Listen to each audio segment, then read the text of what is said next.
So welcome to today's session. My name is Janine Anderson and I'm a physiotherapist working with Muscular Dystrophy Queensland based on the Sunshine Coast. Today's presentation will be what to look for in a mobility aid. Now this is a huge topic and I'll certainly not attempt to cover everything. This is just a brief overview. I have allowed plenty of time for questions following the slide presentation, so save them up for me, as it would be really good to discuss any of your issues or concerns following the talk. Here again is our lovely allied health team working from the Gold Coast to the Sunshine Coast. Last fortnight you heard from Lisa Harrison, our physiotherapist based at the Gold Coast, and she spoke to you about exercise for neuromuscular conditions. And if you missed this excellent presentation, you can view it on our website now. Today, we are going to touch on 5 different topics that will help give you a broad overview of the mobility aids or equipment that could be right for you. There is a vast array of mobility equipment available for people with neuromuscular conditions, and it's essential to seek advice from a physiotherapist when selecting, fitting, and learning about the correct use of this equipment. Firstly, we're going to look at the role of physiotherapists in helping you to determine the correct mobility equipment for you.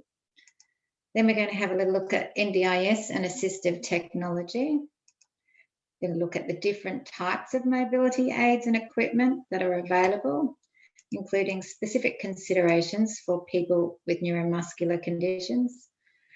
With Muscular Dystrophy Queensland, we work with both children and adults with neuromuscular conditions. So there's a huge range of equipment just for the paediatric population alone.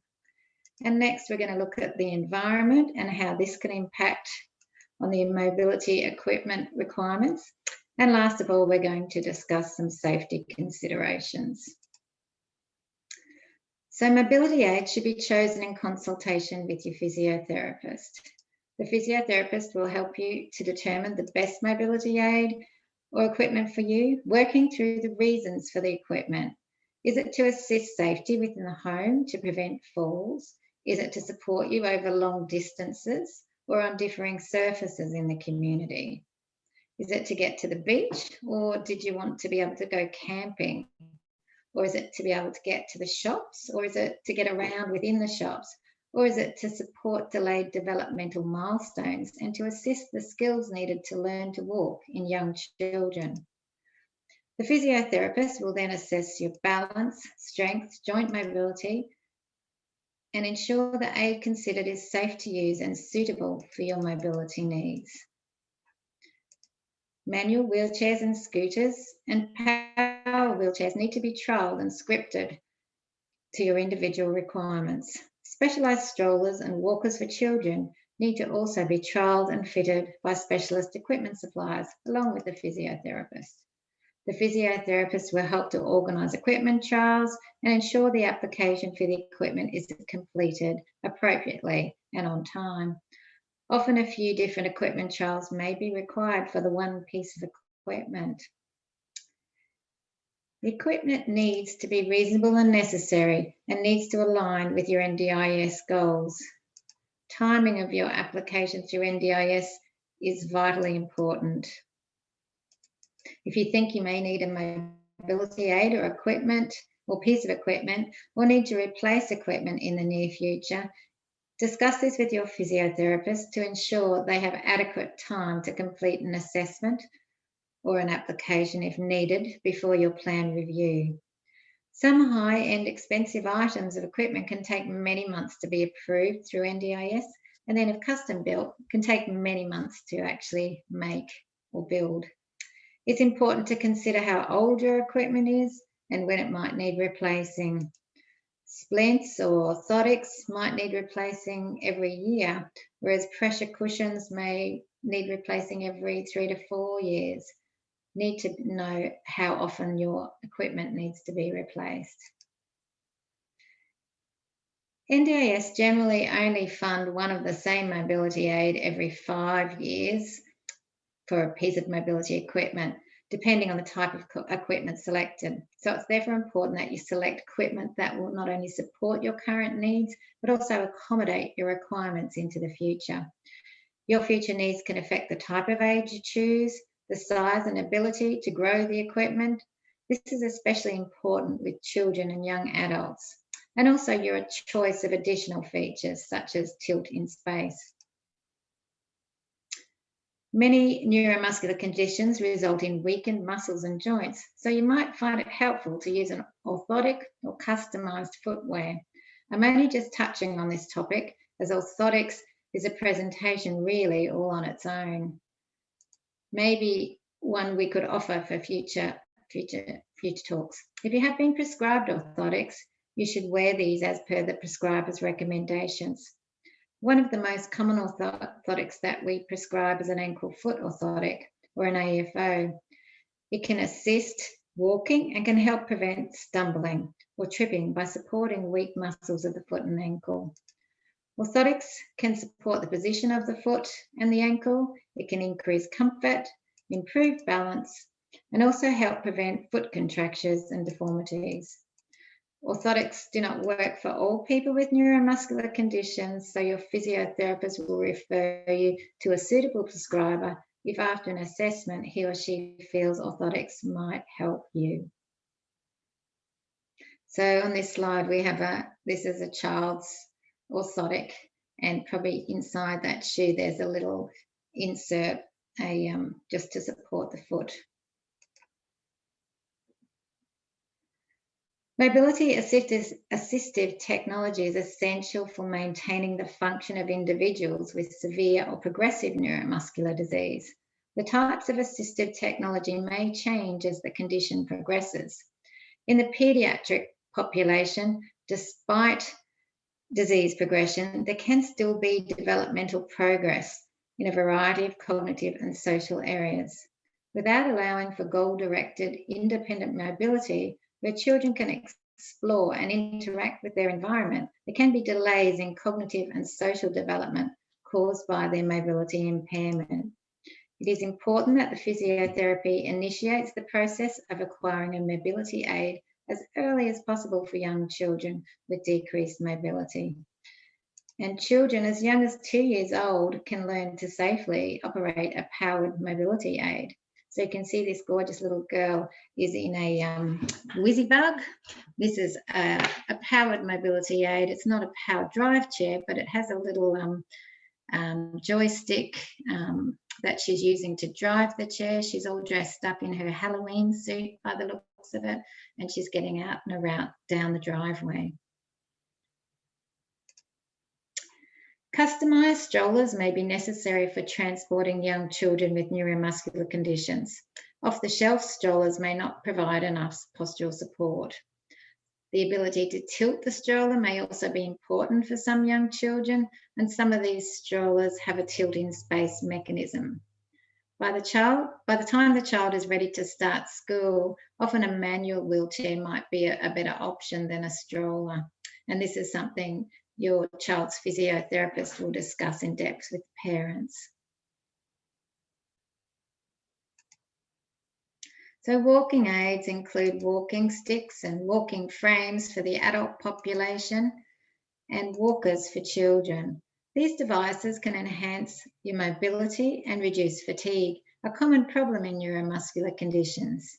If one leg is stronger than the other, or if balance is an issue, a walking stick may provide enough support to keep you safe from falls. A walker can provide more overall stability and support. Some people with neuromuscular conditions, though, have upper limb weakness, so they cannot use a stick or a walker. Wheeled walkers tend to encourage people to lean forward, so they'll be placing their weight through the walker to be able to step. This might not be suitable for someone that has to rest back on their hips and throw their legs forward to step forward due to weakness of the lower limbs and the hip girdle. So by tilting the upper body forward, they may be thrown off their base of support and become unstable. In this instance, no walker is better than trying to adapt a gait pattern that does not fit their pattern of muscle weakness. And so this can often be the case with people with neuromuscular conditions. It's very important that the correct walking aid is selected to suit the user's individual abilities and personal requirements. So different walking aids need to be assessed for different people, depending on their height, their weight, as well as their environment and mobility requirements. Next, we're going to look at manual wheelchairs. And if you're stable in the upper part of your body, a manual wheelchair can be a good option for someone who has difficulty walking. Manual wheelchairs are made from differing materials, including titanium and aluminium, which have different strengths and weights. There are folding frame wheelchairs and rigid frame wheelchairs. So the one that just popped up then is a folding frame wheelchair, and that's the other one with the green is the rigid frame wheelchair. And there's pros and cons for both. A folding frame chair is more portable as it can fold down more easily and can fit into the back of most cars. A rigid frame chair has benefits such as it's a little bit more lightweight and can be easier to self-propel because of this. For many people with neuromuscular conditions, it is difficult to self-propel a manual wheelchair due to weakness in the upper limbs. And for some conditions, such as Duchenne muscular dystrophy, self-propelling a manual wheelchair is not recommended at all. So a wheelchair that can easily be pushed by a carer or a parent with good height push handles is important. Most off-the-shelf manual wheelchairs have a slung seat and a fabric back support, and you may require more support than this. This is where a more custom manual wheelchair that can be tailor-designed for fit and function may be better suited. These are for long-term users of wheelchairs who spend extended periods of time in their wheelchair or who have specific requirements for their accessibility and daily lifestyle. Power Assist is an optional add-on that your physiotherapist may discuss with you for your manual wheelchair. Power Assist means the wheelchair does not have to be propelled either by the person in the chair or by someone else, giving you much more independence. As a chair is still a manual wheelchair, it can more easily fit into the back of most SUVs and station wagons compared to a power wheelchair. So you can see in between those two wheels, there's a smaller wheel, and that's the drive wheel. This can be operated either by someone just pushing on the rims of the chair and then the motor will start, or sometimes people have a little joystick they can use as well. Mobility scooters are designed to help with mobility both inside and outside the home. They can increase your independence and improve quality of life by allowing users to travel distances with minimal effort. While they are reasonably lightweight and you could disassemble them and transfer them in most normal sized cars, you do still need good upper body strength to drive them. And this again might not suit someone with muscle weakness in their upper limbs. Limited ability to add customized seating options to improve postural support mean they are not always suitable for people with weakness and fatigue. For some neuromuscular conditions, power drive wheelchairs can be an excellent solution. Power wheelchairs are ideal for those that have difficulty walking, but also who may have limited arm, hand, or upper body strength. Unlike mobility scooters, power wheelchairs have a small turning circle and are better equipped to manage outdoor settings.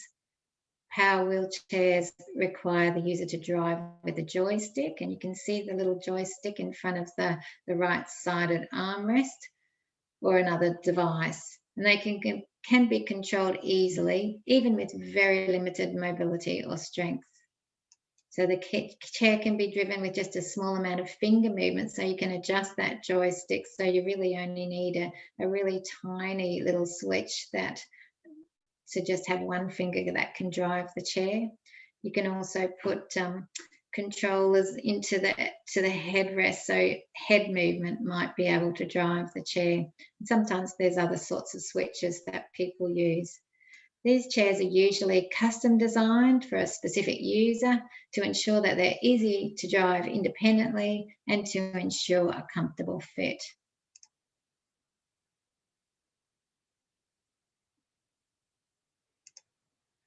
So power drive wheelchairs can easily be a presentation all on its own. This is a huge topic and beyond the scope of this presentation today to go into all the features and considerations.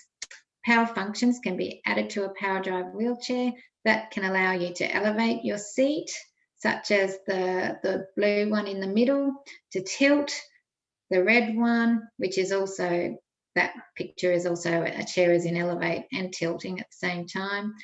And the one on the left is a standing wheelchair. And often our young men with Duchenne muscular dystrophy might use these, but also some other clients might find these useful. All-terrain wheelchairs are the four-wheel drive version of a power drive wheelchair, and they can be a fantastic option for those that live on a property or spend most time outdoors. These chairs can be a bit wider and their turning circle isn't as good for inside use, so that's a big consideration, especially for people in school environments and that spend most of the time inside, and that's probably the more important thing. So these are some of the factors that have to be weighed up. Beach wheelchairs can open up a lot of fun accessing the beach to those with mobility issues. And these are just some of the options available and can be funded through the NDIS. The last two photos, the blue chair and the purple chair, are photos of a Hippocamp all-terrain wheelchair, and they show that it can not only be used at the beach, but it can have different wheels attached, and you can hit the ski slopes with this one as well. That one you can also take into the bush on bushwalks, things like that. Pressure cushions are often essential for clients with neuromuscular conditions for both their manual and power drive wheelchairs. Pressure injuries are a common concern for anyone with limited mobility. Sitting in one position for too long can cause discomfort, soreness, and even injury. Pressure care cushions help to mitigate the effects of prolonged sitting. Pressure cushions work by distributing a user's body weight across a wider area. And there's a vast array of cushions ranging from very basic pressure relieving cushions to high-end pressure cushions for those that are in their chair all day. Your therapist can help you determine what might be the best ones for you. The overall seat height needs to be considered when selecting a cushion. If you're changing a cushion over on your current chair, you need to consider the height of the seat may have an impact on the chair that you're sitting in.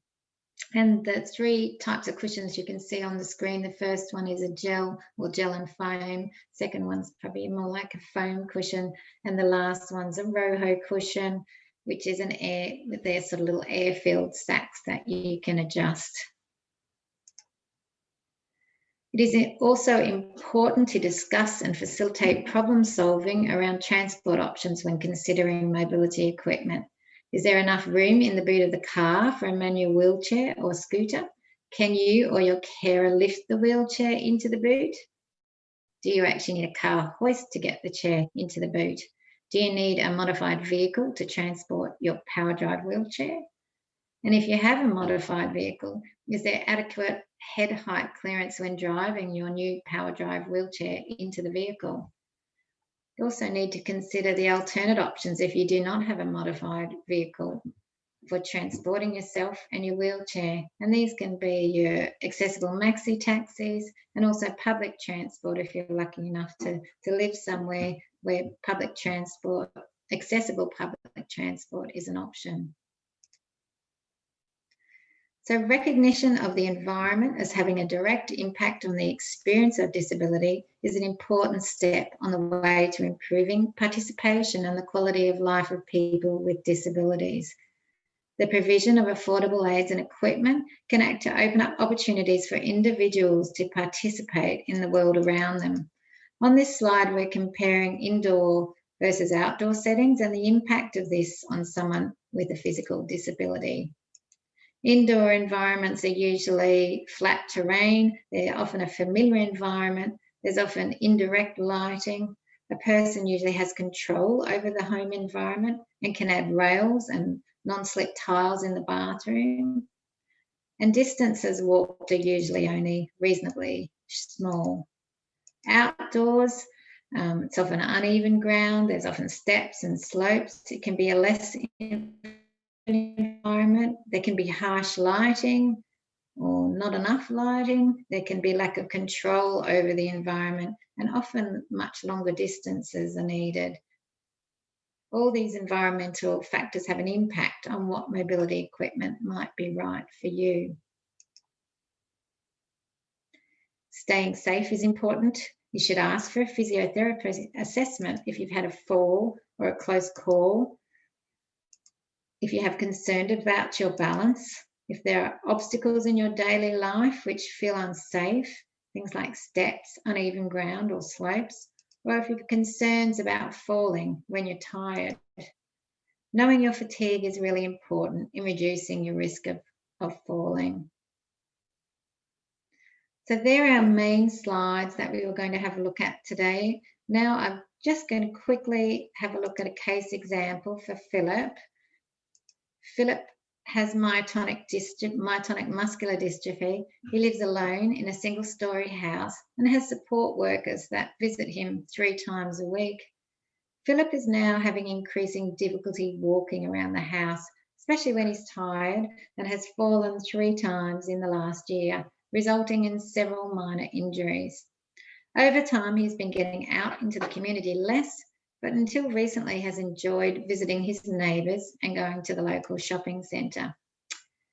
Philip's physiotherapist recommends that he uses a 4-wheeled walker at home to enable him to safely keep walking, and a power wheelchair when tired or visiting in the community. So what should Philip do? He needs to take time to process the recommendations from the physiotherapist and consider the pros and cons of all the equipment that's being recommended. He needs to trial the equipment with the physiotherapist, and he needs to voice any concerns that he might have, because the physiotherapist may not understand all of the different scenarios where the equipment might be used, so need to speak up. And Philip needs to ask questions as they arise. Maybe it's around transport, maybe it's around accessibility, but it's important to keep asking questions.